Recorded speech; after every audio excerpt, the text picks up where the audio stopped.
welcome everyone. We are here live on OD and Chill, or Overdose and Chill Live. I am Jenny Mesdag, the Managing Director for Overdose Americas, and I am joined here today with Harvey Kanter from DXL Group.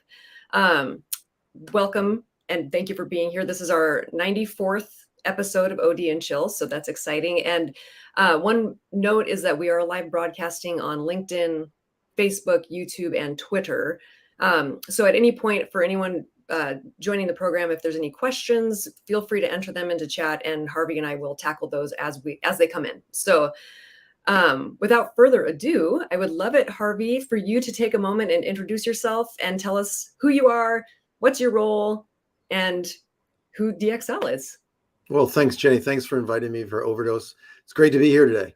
I am a career retailer. I run DXL.com and DXL Stores, which is certainly the largest pure play big and tall retailer in the United States and perhaps the world. We are an exclusive retailer of an underserved community for big and tall men, and it's a very exciting opportunity. But I've been in retail for 30 plus years. I've been in almost every category of retail, seem to have gotten involved in specialty retail, which is very exciting, really cutting edge, if you will, where people really want to be involved and develop a relationship with a brand. And that's really exciting for me.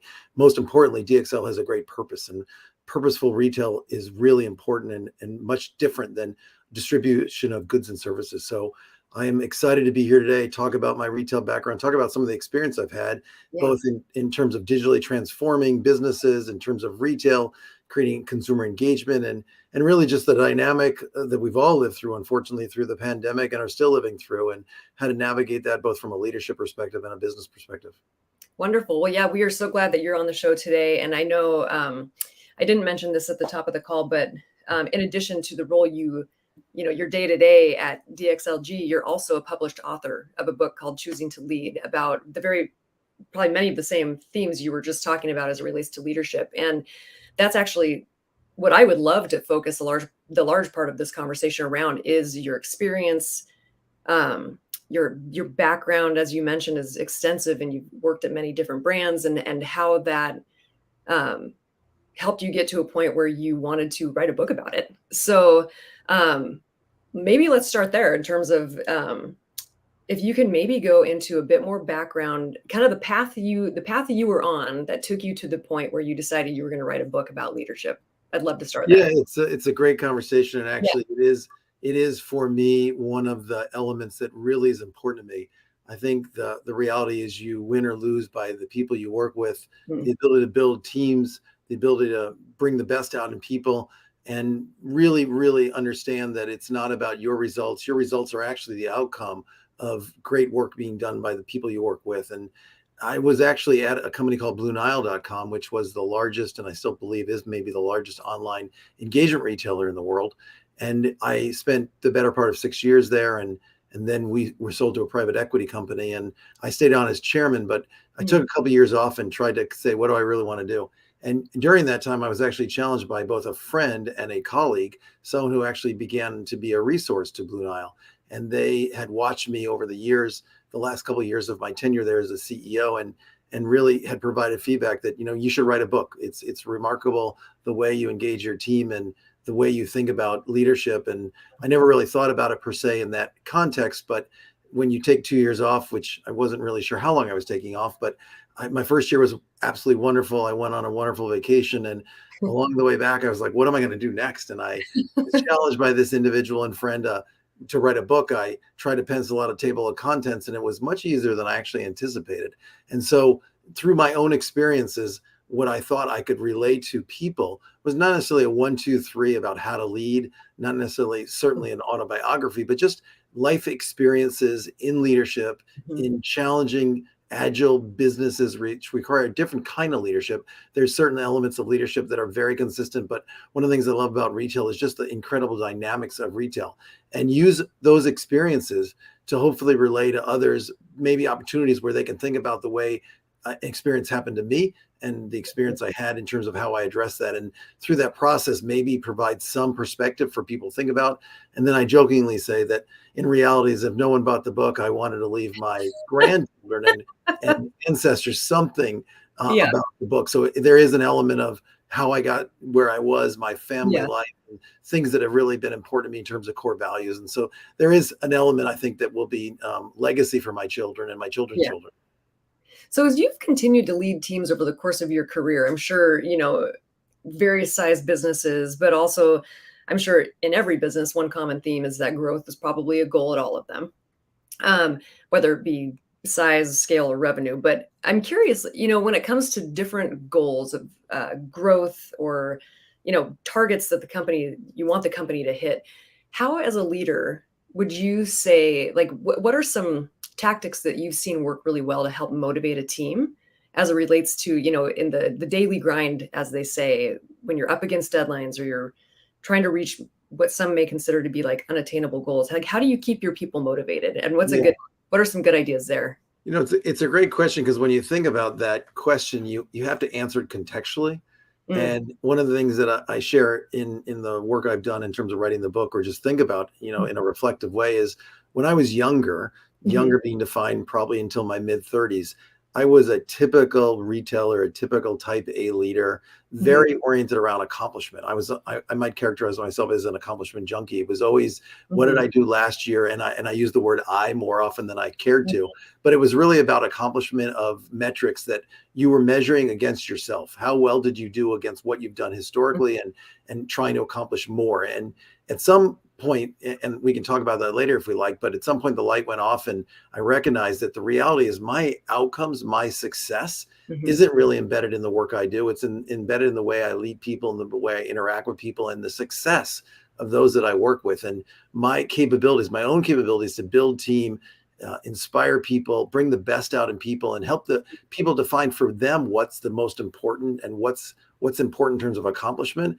If Yeah. if we successfully build that relationship and I help them successfully navigate to be the best that they can be, ultimately I'm successfully leading a company or any endeavor that I take on. And so that Yeah. that element is then empathy and listening and communication, Mhm. providing a level of, for lack of a better way, to role modeling in terms of what it means to be curious and a learner and Yeah. tenacious and even humble. And it's not about me. It's not about, if you really believe you want to do the best you can, it's not about an individual. Mhm. It's about the group and how they accomplish that work. And so there's a lot of downstream conversations we can have about that. But there isn't a silver bullet. Mm, And B, it's really about getting to know the people you work with, inspiring them through your ability to listen and be empathetic and mhm. help support them in ways that is important to them as opposed to important to you. Yeah. A good dear friend of mine who's also she's in the leadership and learning and development space. She used to always provide the guidance, especially to people in managing of people roles, where it's like there is a true skill around making sure that, like you were just saying, you're bringing out the best in the people that you're leading, not and there's a distinction in that you're not trying to make them lead like you're trying to make them lead like them, right? Like, it's like you want everyone, I presume, to be the best leader they know how to be and not necessarily copy the way you're doing it, right? For certain, the reality is, a chapter of my book is about diversity. And I always say diversity of thought is incredibly Mhm. important. One of my favorite sayings is, I have a point of view and I know it's right.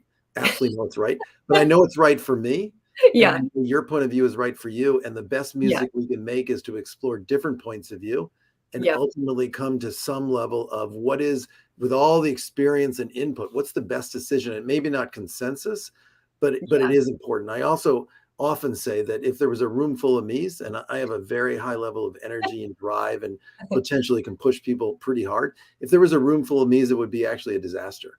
I think the success of great organizations is finding the ability to bring people with different skills and Mhm, assets together, and finding how you leverage everyone's individual superpower in mhm. unique ways. And that is really great. The other way to think about it is, if everyone thought the same way and you were right, you'd win. But if everyone thought the same way Mm, and you were wrong, you'd absolutely lose. And so that's no different than DNA or personalities or yeah, the way people think. I think diversity of thought and diversity of skill and kind of, extroverts versus introverts, all those variables are really actually much more critical to success than people might imagine, in my mind. yeah. Have you ever done the exercise with your teams of, I was just talking to a colleague about this a couple weeks ago about, you know, if you typically find yourself in the the meeting room, so to speak, with the same people, and they generally tend to play the same roles in each meeting. So, for example, there's always the person who plays the devil's advocate, or always the person who's the contrarian, or everyone kind of tends to play their role. Do you ever have folks on your team play an opposite role to try and get that different point of view that you were just mentioning? Like with Yeah, deliberate. I think I approach it personally 3 different ways, and I Yeah, encourage the people I do the same. One, sometimes I take myself, for lack of a better words, to try to create an out about experience for myself, and do just what you said. yeah, Play a contrarian role, or not yeah, have a point of view and be quiet and listen. yeah, Sometimes I'm much more extroverted in my point of view.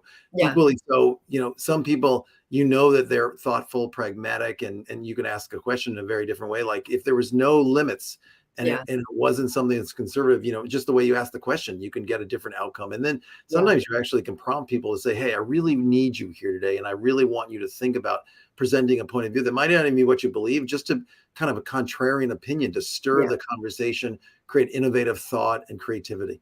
yeah, yeah, totally. So I'm curious, when it comes to like even just the comment you just made about like you saying quite literally to someone like, "Hey, I really need you here." How do you tend to motivate folks who maybe don't seem like they want to be motivated? Like what, like how do you Yeah. suggest folks tackle that? I think it's a really good question. When people, when I talked about DNA, people are just naturally sometimes introverts, right? They don't want to put themselves out there.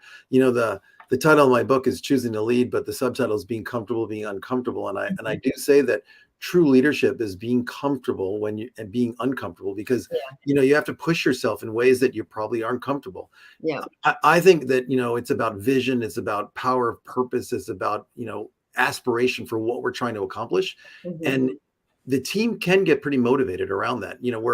And success creates greater success and greater expectations. And yeah, so DXL is a perfect example of that. We've lived through the very worst of the pandemic, and it was quite challenging at moments in time. I wasn't really clear. I don't think anyone was, what the outcomes would be, but we held on to our vision.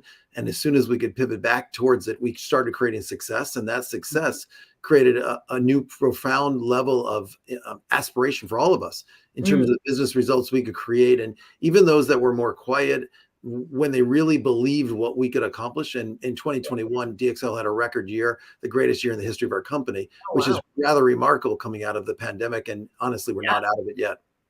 wow. Yeah, that's amazing. I mean, so speaking of COVID, and the pandemic, and how so much of that was so uncertain, right? Like there was so much, so every day it seemed like something, was different, or over here's getting locked down, or like how did you motivate your leaders to like, help them, as you just mentioned, actually being comfortable being uncomfortable, like with Yeah. so much unpredictability, and your leaders of people needing to really show up and be that guiding light for a lot of employees. How did you help them stay motivated and stay on focused on their North Star? Yeah. The North Star is actually a really good way to talk about it. The North Star was surviving, literally surviving. And I think whether you were an airline, a cruise ship, or a retailer, you were faced with no customers. In retail, the Yeah, only people that bought clothes were the people that actually needed clothes. They didn't want clothes, they needed clothes. There was no one flying anywhere. There was no one on cruise ships. That you were fighting for your very survival. But I, yeah, I think what I find both inspiring and interesting for myself is that it's what I would call the core tenets of leadership were no different during COVID than they are at mhm, any other point in time. Maybe mhm, the magnitude and context for that was, but the core tenets in my mind, it starts with communication. yeah, And we at DXL believe transparent, open, honest communication is mhm, critically important. And it's not always fun. During the worst of the pandemic, we were, sharing that we were fighting for our very survival. We were making decisions that were very difficult. So that's the second one. You yeah, have to act, and you don't always know that the actions you're going to take are right. But if you don't act, you mhm, you, you can rest assured, almost assuredly, you're going to end up nowhere. And so you have to make decisions, and then you be agile enough to look back, quickly reflect, understand whether did the decision work or not work, and what do you do about it. And through that process, that decisive framing of the business, that yeah, decisive communication, that open, honest communication and transparency, people were, I wouldn't say they were inspired, but they believed there was a path to live.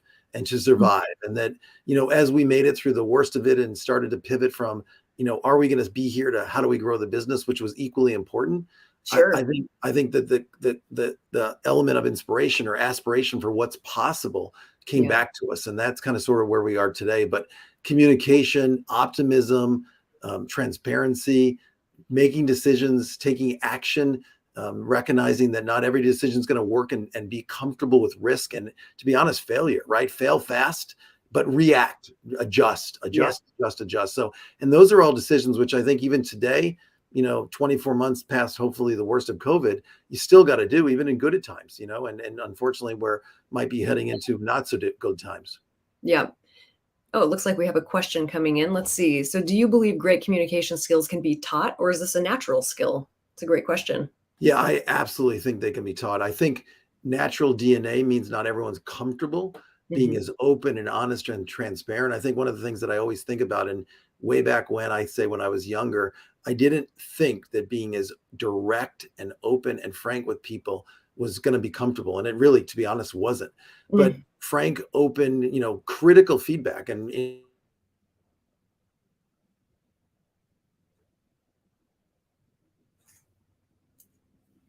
if it's in when it is critical, is with the spirit of intent, and the spirit of intent being positive, and ultimately you're building bonds and trust with people, and so I think communication can be taught, but there's an element of maybe DNA where at some level you might not inherently want to communicate at the level that I'm suggesting.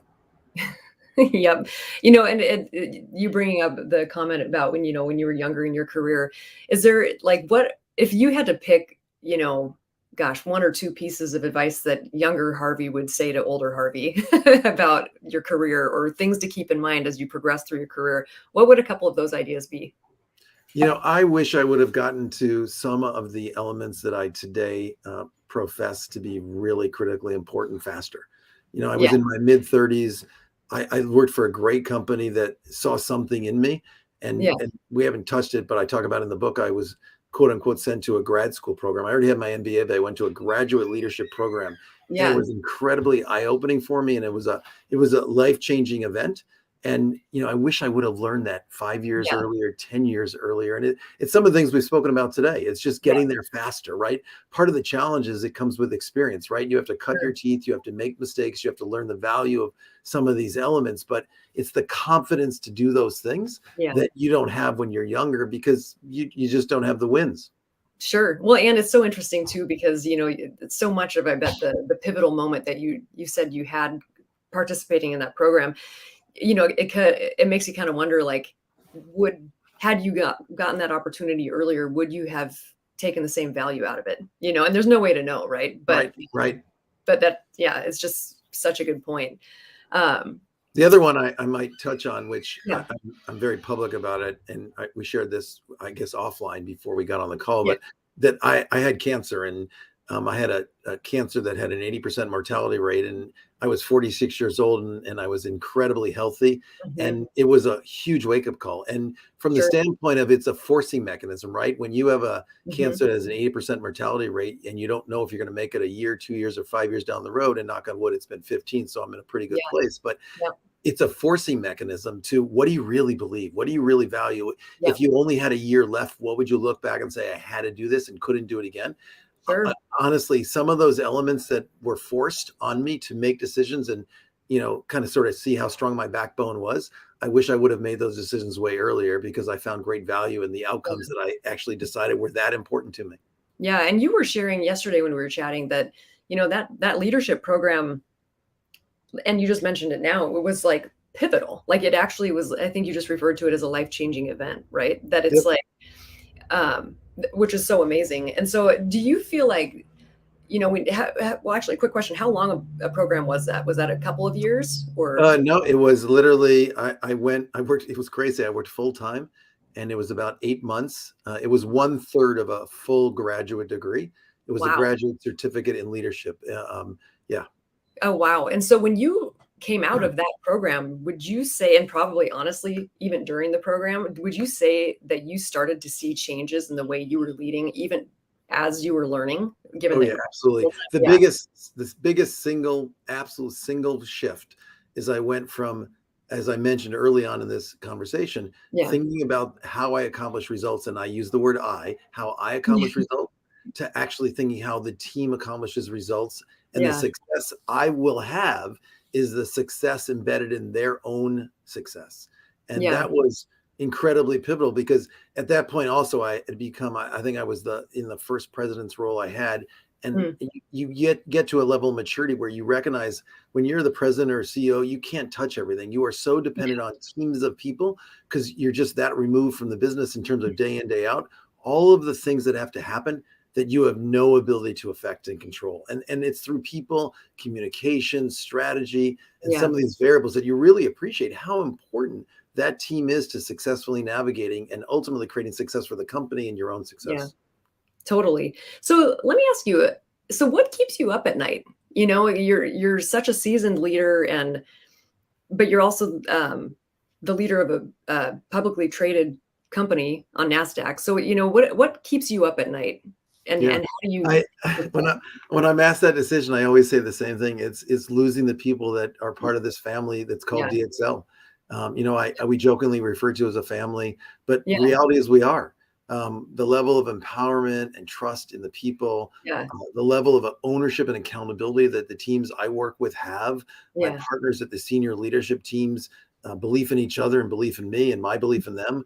Um, we lose these people, and it's not like the company would go away, but Sure. it's years in the making. And I always, when I join a company, and I always say that to whatever degree the company's culture needs to evolve at whatever level, and DXL's culture has evolved measurably, it's a Hmm. 3 to 5 year journey. So I've been here, I'm working in my 4th year now, and so if you lose people, you lose culture, and it takes that long to actually build culture. And that Totally. culture is, that cliche about culture eats strategy for lunch. Yeah. On Yeah. some level people believe it, on some level they don't, but it's every bit as important as strategy, the people and the success of the Yeah. company. So that's probably what keeps me more up at night than anything else. Yeah. I think we have a great strategy.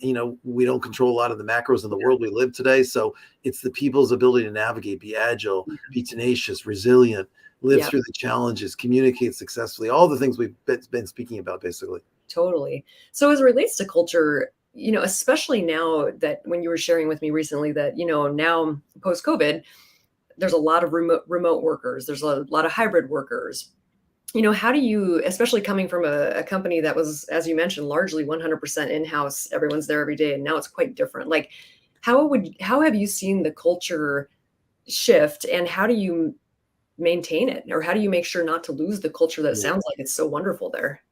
It is a great question. I think, and I proclamated when I joined the company, Yeah. to the degree that I wanted to see a different kind of company. And Yeah. the management team, my partners at the Yeah. table, we believed we could evolve the company. We spent a lot of time, I use the word proclamating because I think it's important to say, this is the kind of company I want to be a part of. Yeah. And I literally typically say, if a company's culture isn't great, it's broken, and we collectively all believe in the same kind of core values of what we're trying to accomplish. Yeah. If this kind of company and this kind of work ethic and these kind of values are not important to you, or not relevant for you, or you don't aspire to the same thing, I literally say the door is over there and you should leave, not because you're a bad Yeah. person, but everyone has different expectations and values. And if what you want to do is have people that all rally around the same element.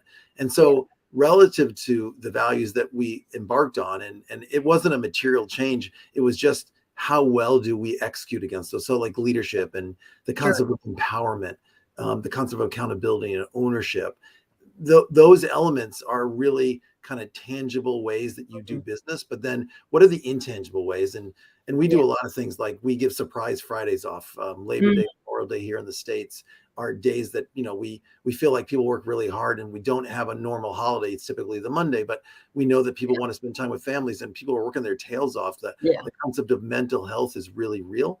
And Yeah. so we give surprise days. We do surprise and delight, where we literally send care packages to every employee, including our stores, our hourly Wow. associates. We sent them a mug of coffee and marshmallows, and it was just a fun mug, but it was silly and dumb. But it was, we Yeah. recognize how hard you're working, and we want to Yeah. say thank you. We do a lot of things like that. We have a partnership with a university where we're trying to Yeah. help people go to school if they want to go to school. We've changed our benefits program. We talk about wanting to be an employer of choice. We do a lot of things. We have Yeah. coffee meetings. We have women's leadership sessions. We do a lot of things, and for everyone, it's different. And Sure. then the concept of, I think, empowerment and accountability, it actually evolved culturally for us, but it was forced Mm. on us. And the question is, what do you do about it? So during the worst of COVID, everyone was pretty much on Zoom. And on Yeah. Zoom, you talk about a decentralized management structure, whether you Mhm. want it or not, it is. You have no ability to control outcomes. You have no ability to kind of Sure. force feed people and interact. You can do it on Zoom, but you're on Zoom for 30 minutes and people go away and do their work. And so Yeah. as a result of that, you can hold them accountable, or they can feel accountable themselves and take ownership of, Yeah. but you have to empower them. And that Yeah. empowerment actually was a critical element of people feeling greater levels of trust and Yeah. confidence in us as leaders, and in us is confidence in them as part of the team to do Yeah. the work that needed to be done. And the proof's in the pudding, right? The outcomes we've created are because of those people that are empowered, and because of us, the way we lead them and interact with them, and we as a management team, and even my partners at the senior leadership team, Yeah. exact same thing. It's sad. On one level it's sad, on one level it's really great, but our company is headquartered in Boston. Yeah. I lived in Boston. I moved to Boston, but during the pandemic, I came back to Seattle, which is where I am today. And I've been back to Boston 2 times in 2.5 years. And the Wow. company is successfully navigating, as I said, the greatest success in the history of the company in 2021. It's Yeah. because of the variables that we're talking about. Oh, that's amazing. And you bring up the word empowerment, which is so great. And a question I have is, especially as I think of like folks that may be very, very early on in their career, perhaps they're joining DXL as their first job out of college or something like that. When it comes to really infusing empowerment into one of the core values, as it seems from DXL, is that something? Do you offer mentoring for the people earlier on in their career on your team, or how do you tend to grow those younger or less experienced folks into the roles where they can really live and breathe the company and corporate values? Yeah, we have leadership programs. We have a formal mentorship program. Okay. I think there's also an element that's really critical in terms of role modeling what leadership looks like, and Mhm. encouraging people to do things like take risks and not Yeah. make mistakes purposely. But if you make a mistake, what does management do, right? Yeah. Is there punishment, or is there way to go was a great decision, it didn't work, but now what are you going to do Yeah. about it? Yeah. And so you empower people to take more risk if there's no repercussions other than you learned, and what did you learn, and where do you go, and those things are important. And then you build levels of trust and confidence, and Mhm. it is somewhat self-fulfilling, but Yeah. it is partially culture, it's partially how you lead, it's partially how you mentor, that's Yeah. partially how you put in place training programs. Yeah, absolutely. And one thing I've noticed you've said a couple of times, which I think is really, I really like it, is you've referred to your senior manager team as your partners around the table. So even just as you're describing the team that you work within, it's not like you said, it's not like you're saying, well, I'm the boss and da da da. It's like you really are even just so naturally referring to these other folks on the senior management team as your partners, right? Yeah, I have an incredible group of people that I work with. They Yeah. are functionally experts, and they Yeah. run circles around me. And I value their perspective greatly. I have mine. I jokingly said to you offline that I'm a master Oh yeah. journeyman. I've done a lot of different things, but I'm not an expert. I probably Yeah. couldn't be a CFO. I probably couldn't be a CMO.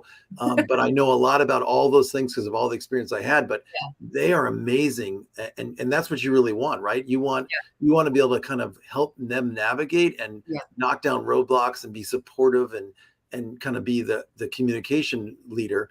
But the reality is they are so unbelievable as partners of mine, and I'm not their boss. I'm really just one of the people at the table. Right.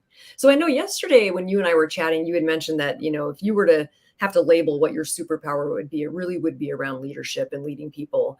And how does that relate, when you think of your partners around the table as the fellow management team, how do you make sure that all of those folks are really able to bring out their superpowers as well?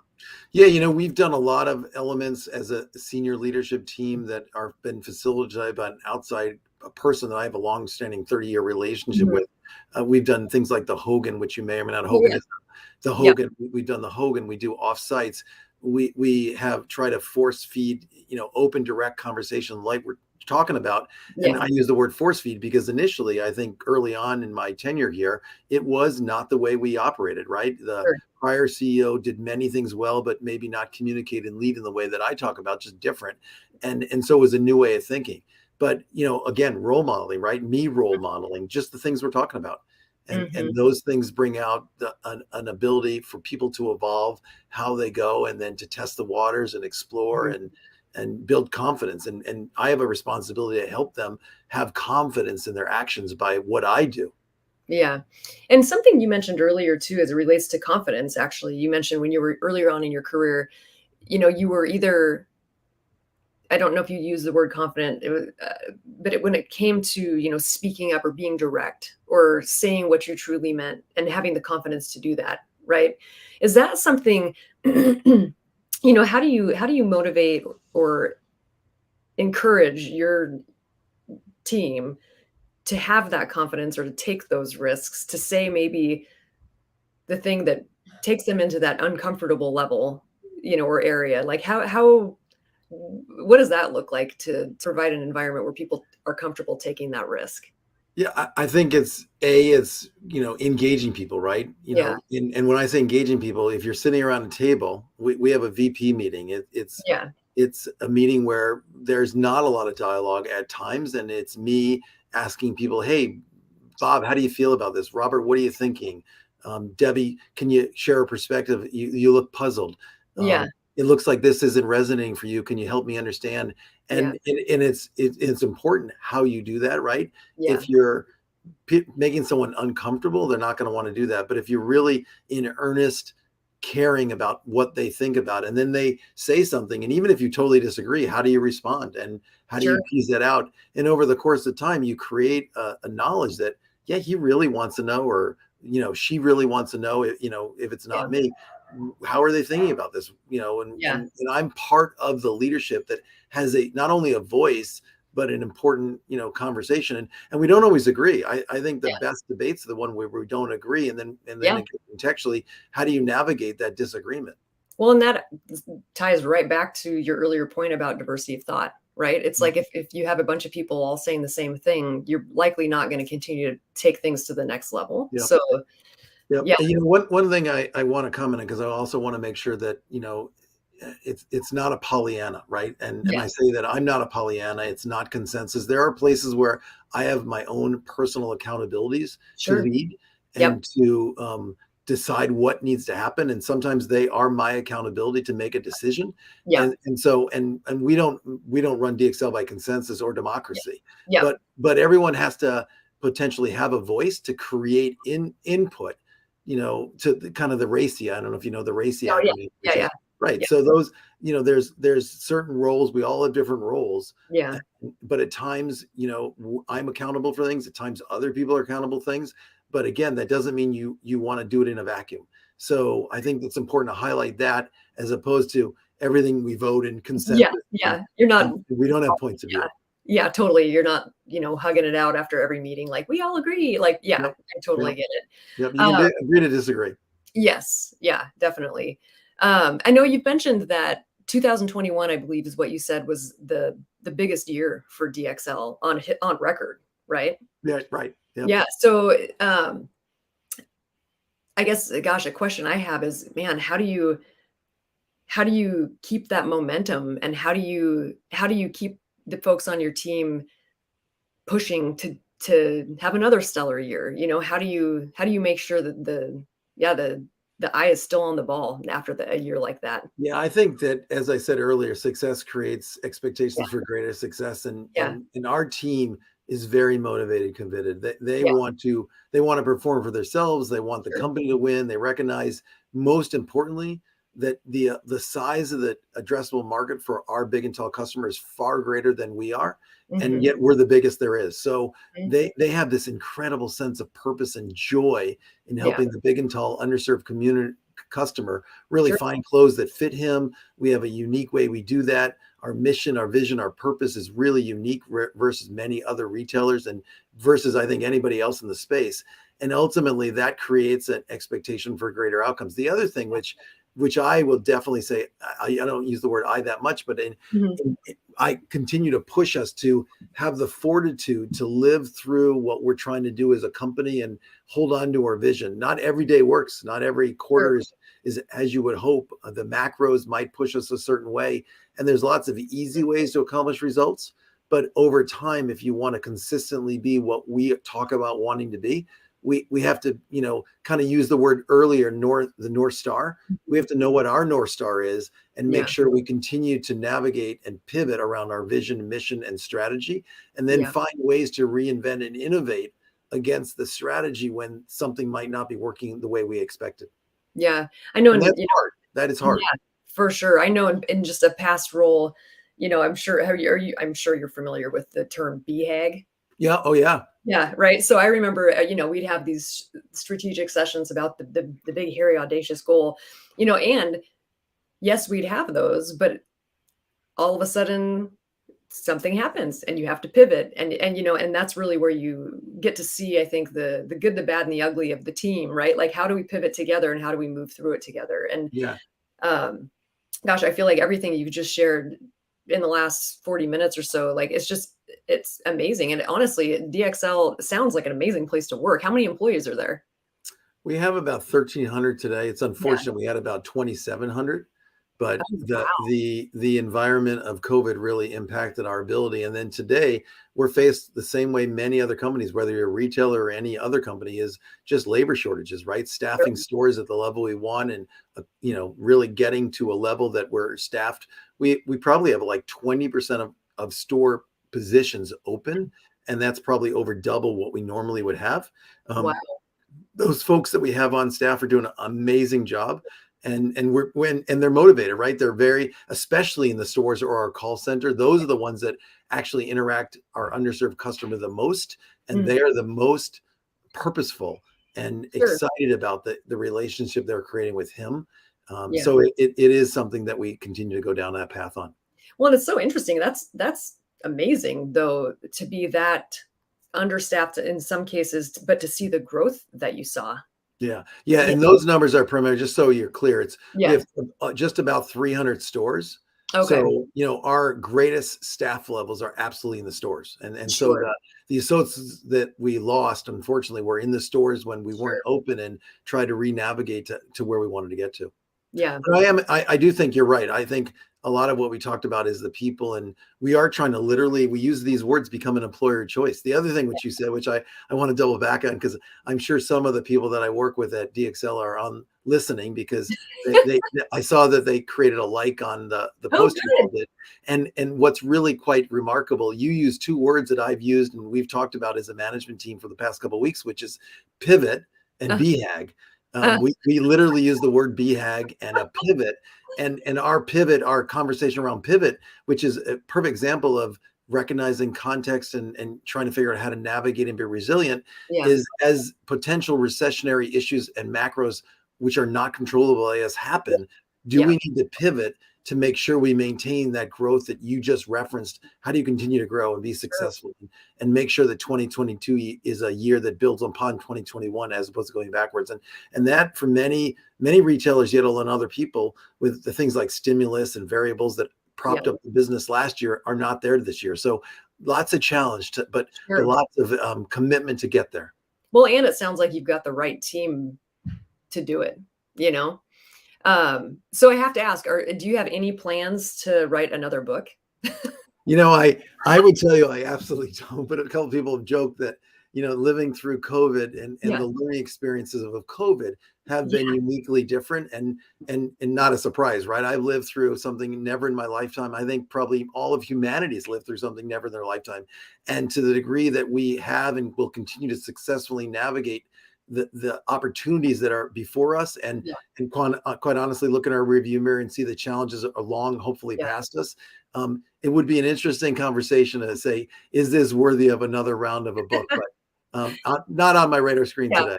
Well, yeah, TBD, I guess, right? Yeah, maybe. Well, thank you so much. This has been such a great conversation, and I know I shared with you yesterday that leadership, I mean, it's a near and dear topic to me personally, so I just always appreciate having a great conversation around all of this. Thank you so much for sharing your experience and honestly just your viewpoint. And I just have no doubt that your team, it sounds like such a wonderful team, and the culture is just amazing. And yeah, I really appreciate you taking the time today. And I hope that some of your team was able to hop on and listen today. And I look forward to seeing what DXL continues to do. And I'm hopeful you and I can stay connected. Well, Jenny, I really appreciate being invited to Overdose and Chill Live. It's been a great discussion, and hopefully, people will find great value. But it's been wonderful, and I appreciate the opportunity. Awesome. Well, thank you so much, and thank you all for joining today. It's been wonderful to have you, and we wish you well.